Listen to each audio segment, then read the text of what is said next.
Julia here. So I wanted to ask you, if you think back, when was the last time you went for a picnic?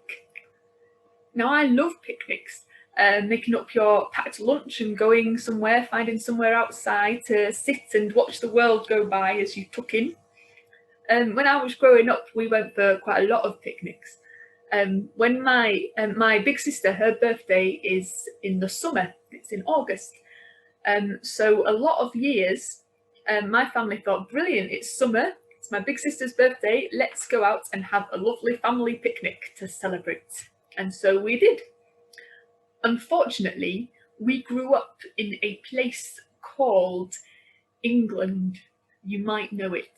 In Bradford, actually. So even though it was the summer, it would often rain. And so we had quite a lot of wet, soggy picnics. But they were still lots and lots of fun. I remember one time we'd gone up to a cow and calf, some big rocks up at Ilkley, and they're brilliant, you can climb on them and things like that. And we'd gone up there for our picnic and it had started raining. And I have this lovely memory of finding kind of like a bit like a little cave, kind of an in-bit in the rocks. And so we sheltered in that while we ate our little cakes and watched the rain coming down in front of us. And actually, it's a really nice memory. Now, my mum was very good at getting our sandwiches together. You know, like a classic sandwich is 2 slices of bread like this, with like something nice in the middle.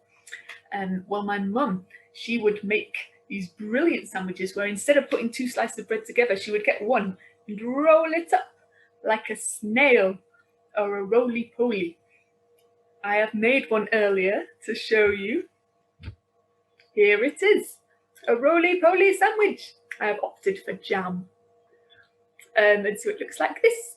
Well, actually, when my mum made it, it did look a little bit better and neater. But I'm still very excited to eat mine after assembly. And so I think maybe one of the reasons why the picnics were still really fun, even if they were soggy and rainy, was because we were all together and my mum had taken care to make sure that we were all happy and looked after. So yeah, they were really fun things. I wanted to tell you today about a big picnic that happens in the Bible. So there was this one time Jesus had been spending a lot of time helping people. So going around and healing people who are unwell and telling people stories and teaching people how to be kind to each other. And he'd been working quite hard and he was quite tired. So him and his friends decided just to kind of go off and have just a little bit of downtime to themselves, kind of on this little hill. But a crowd formed that was looking for Jesus because people had very much enjoyed his stories and his teachings and things like that. And so they wanted to find him so that they could hear some more of them. And eventually the crowd did find Jesus. Now, Jesus was very tired and he had spent a lot of time helping people, so he could have turned around and said, sorry, not today, come back tomorrow. But Jesus loved the crowd and he decided to be kind. And so everyone sat on the grass and Jesus carried on and told them some of his stories and started teaching them. And the crowd must have liked it because they stuck around for hours and hours and hours. And as the day went by and the sun grew lower in the sky, he started hearing this small rumbling sound as a crowd full of stomachs became hungrier and hungrier, started gurgling, because it was tea time. Now, Jesus' friends turned to him and they said, maybe we need to be sending people home so they can get some tea. It's getting late. But Jesus said, why don't you feed them? Now, I haven't mentioned how big this crowd was.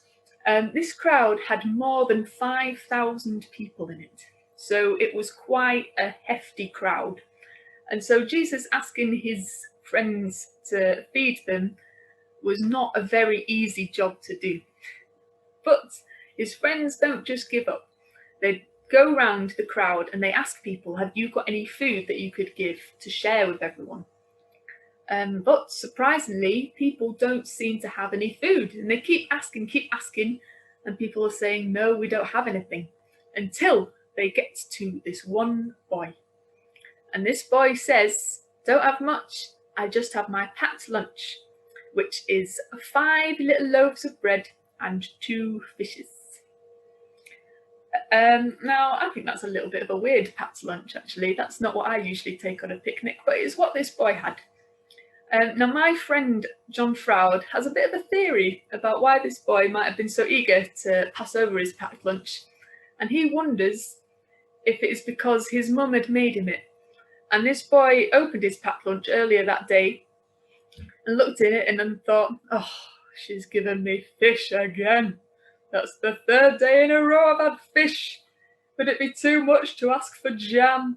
And so this poor boy, was quite keen to get rid of it.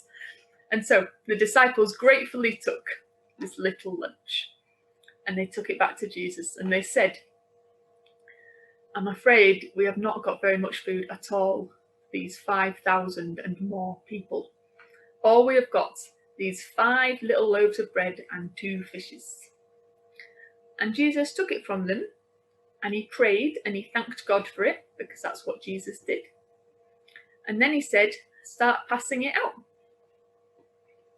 Very little lunch for 5,000 people, but okay. And so they give it to the first person and they break a bit off and take what they want and then pass it on. And they take a bit off what they want and they pass it on. And this keeps on going. And weirdly, the 5 little loaves of bread and the 2 fishes do not run out. They keep getting passed on and passed on and passed on. And everyone eats until they are full. And not only is there enough to go round these 5,000 people, but there are enough leftovers and crumbs to fill up 12 baskets with the leftover bread and fish. And so that is how Jesus took this one teeny tiny packed lunch and spread it through 5,000 people. What a good day for those people. Now, what I love about this story is when the boy gave his lunch, whether or not he was pleased to get rid of it, he can't have imagined that his little lunch would ever feed 5,000 people, but he gave it anyway. He didn't think that he had enough to be able to solve the problem, but he just gave what he had.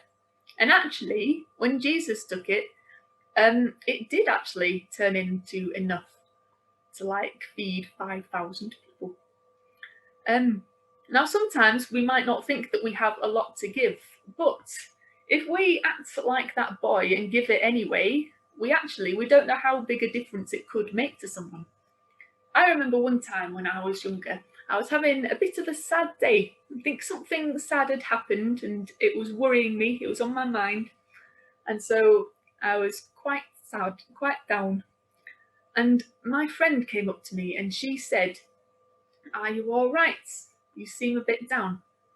And so we talked just a little bit about kind of what was on my mind. And then she went away and she came back and she gave me a chocolate button to cheer me up. And largely it worked.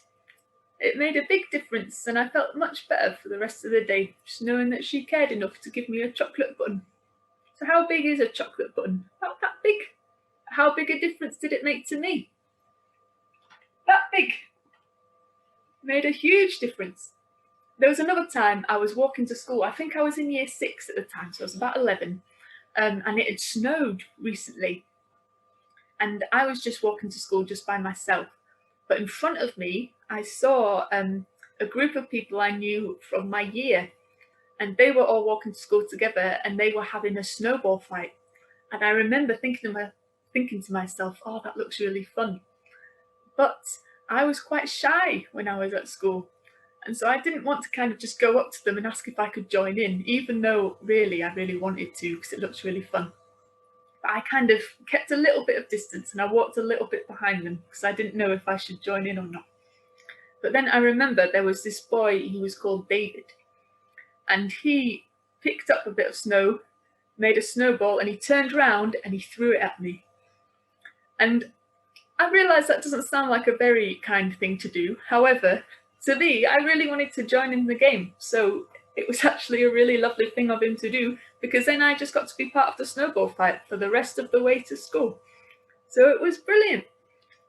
And I still remember that, however many years later. So how big is a snowball?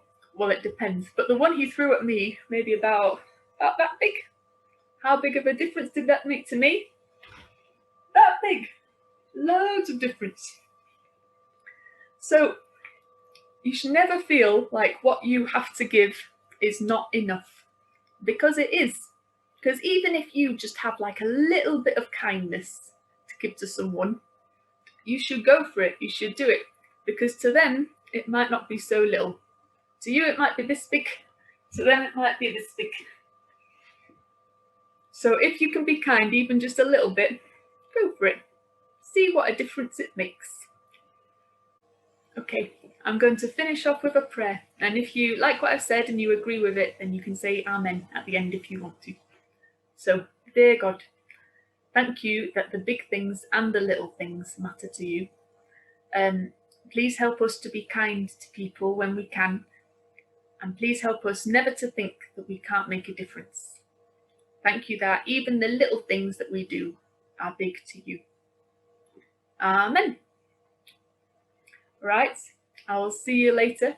I'm going to go and enjoy my roly-poly sandwich. Have a good rest of your days.